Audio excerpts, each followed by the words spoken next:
చేసుకుంటున్నాను.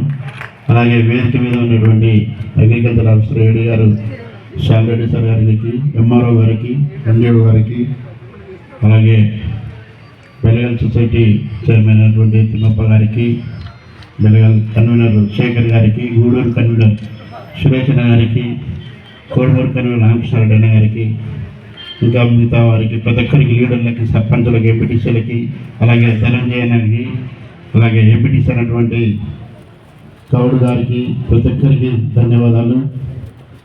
ముఖ్యంగా అన్నదాత సుఖీభవ పిఎం కిసాన్ అనే పథకం ఈరోజు 3వ సారి మనం రాష్ట్ర ప్రభుత్వం హామీ ఇచ్చినటువంటి గతంలో నారా చంద్రబాబు నాయుడు గారు అంటే మనం గవర్నమెంట్కి రాకముందు మనం హామీ ఇచ్చారు, 20,000 రూపాయలు రైతులకి అన్నదాతకి ఇస్తామని చెప్పేసి. దాన్ని ఈరోజు 2025-26కి ఈరోజు పూర్తవబోతుంది. 6,000 వేసి, అంటే మన రాష్ట్ర వ్యాప్తంగా 46 లక్షల మంది, అంటే 46,85,000 మందికి ఈ అన్నదాత సుఖీభావ వర్తిస్తుంది. మన కాన్స్టిట్యూన్సీలో 35,000 మందికి ఈ యొక్క అన్నదాత సుఖీభావ ఈరోజు అంటే 6,000 రూపాయలు పడడం జరుగుతుంది. రాష్ట్ర ప్రభుత్వమైనటువంటి మన నారా చంద్రబాబు నాయుడు గారు కూటమి ప్రభుత్వంలో భాగమైనటువంటి మనం పవన్ కళ్యాణ్ గారికి, అలాగే నరేంద్ర మోడీ గారి సహకారంతో మన రాష్ట్రాన్ని మనం అభివృద్ధి చేసుకుంటూ ముందుకెళ్తున్నాము. అలాగే 35,000 మందికి మన కాన్స్టిట్యున్సీలో ఈరోజు 6,000 రూపాయలతో దాదాపుగా 19,72,00,000 రూపాయలను ఇప్పట్లో మీకు త్వరలో 1 గంట 2 గంటల్లోనే మీకు డబ్బులు జమ ఇవ్వడం జరుగుతుంది. అలాగే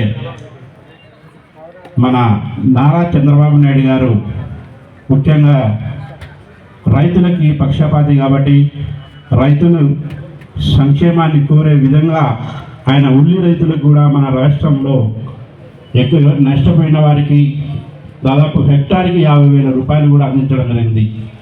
మన జిల్లాలో అత్యధికంగా 100 కోట్ల రూపాయలు వస్తే మన కాన్స్టిట్యున్సీకి 27 కోట్ల రూపాయలు మన కాన్స్టిట్యున్సీకి రావడం జరిగింది.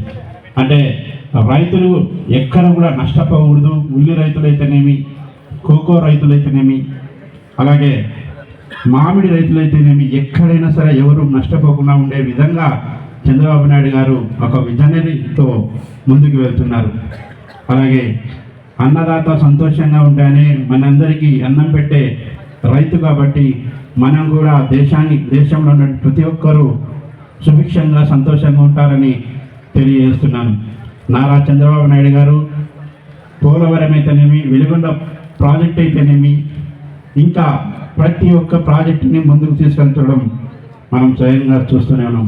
గత పాలకులు ఎక్కడ కూడా ఏ ఒక్క ప్రాజెక్టును నిర్మించకుండా ఈ రాష్ట్రాన్ని అధోగతి పాలు చేసి సర్వనాశనం చేయడం జరిగింది. మన రాష్ట్రానికి ఒక దిక్సూచి అయినటువంటి చంద్రబాబు నాయుడు గారు, మన విజన్ లీడరు పవన్ కళ్యాణ్ గారు, వీరి సహకారం, అలాగే నరేంద్ర మోడీ గారి సహకారంతో వీరిద్దరు ముందుకు నడుస్తూ మన రాష్ట్ర భవిష్యత్తు, పిల్లల భవిష్యత్తుని నిర్ణయించడంలో చాలా ముందు చూపుతున్నారు. అలాగే మన రాష్ట్రంలో అత్యధికంగా ఎదుగుబడిన ప్రాంతం ఏదైనా ఉందంటే మన కర్నూలు జిల్లాని. ఈ కర్నూలు జిల్లాకి ఏదో ఒకటి చేయాలని ఒక సంకల్పంతో నారా చంద్రబాబు నాయుడు గారు చాలా కృషి చేస్తున్నారు. కాబట్టి రైతులు కూడా ఎక్కడైనా సరే వారి యొక్క సంక్షేమం అయితేనేమి, వారి ఖచ్చితంగా వారికి న్యాయం చేయాలని చెప్పేసి ఆయన చాలా దృఢనిశ్చయంగా ఉన్నారు. కాబట్టి నరేంద్ర మోడీ గారు పిఎం కిసాన్ పథకం ద్వారా అక్కడ 2,000 రూపాయలు అందిస్తే మన రాష్ట్ర ప్రభుత్వం 4,000 రూపాయలతో ఈరోజు 6,000 రూపాయలు ఇవ్వడం జరుగుతుంది. మన రాష్ట్ర వ్యాప్తంగా ఉన్నటువంటి రైతులు ఎక్కడ కూడా మన కోకో రైతులైతేనేమి, మామిడి రైతులైతేనేమి, ఉల్లి రైతులైతేనేమి, ఇంకా ఈ యొక్క వరి ధాన్యం అయితేనేమి, ఇంకా పత్తి రైతులనేమి సిసిఐ ద్వారా కూడా మనకి పత్తిని కొనుగోలు చేయడం జరిగింది. కాబట్టి రాష్ట్ర వ్యాప్తంగా ఉన్నటువంటి ఎక్కడ సమస్యలు లేకుండా ప్రశాంతంగా, గతంలో ఎక్కడ చూసినా క్రిమినల్ యాక్టివిటీస్ ఎక్కువగా ఉండేవి. అంటే రౌడీజం, దౌర్జన్యాలు, దోపిడీలు, హత్యలు, అరాచకాలు ఇవే ఎక్కువగా నచ్చాయి. కానీ ఇప్పుడు చూస్తున్నారు కదా, ఎక్కడైనా రాష్ట్ర వ్యాప్తంగా క్రైమ్ రేటు చాలా తగ్గిపోయింది. మాకు మన చంద్రబాబు నాయుడు గారు పిలిపించి రివ్యూ మీటింగ్ తీసుకున్నారు. అందరికీ, ఎమ్మెల్యేలకి, కలెక్టర్ గారికి, ఎస్పీ గారికి. ప్రతి ఒక్కరి పెర్ఫార్మెన్స్ బాగానే ఉంది.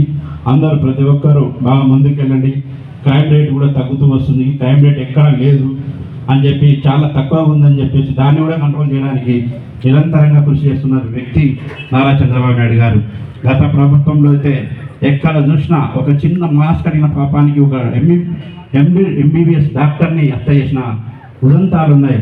కాబట్టి వాటికి చెమరగీతం పాడి అలాగే 11 సీట్లకి పరిమితం చేశారు మన యొక్క రాష్ట్ర ప్రజలు. కాబట్టి ఈసారి మనకి 164 సీట్లు ఇచ్చి అఖండ విజయాన్ని అందించినటువంటి రాష్ట్ర ప్రజలకు కూడా ధన్యవాదాలు.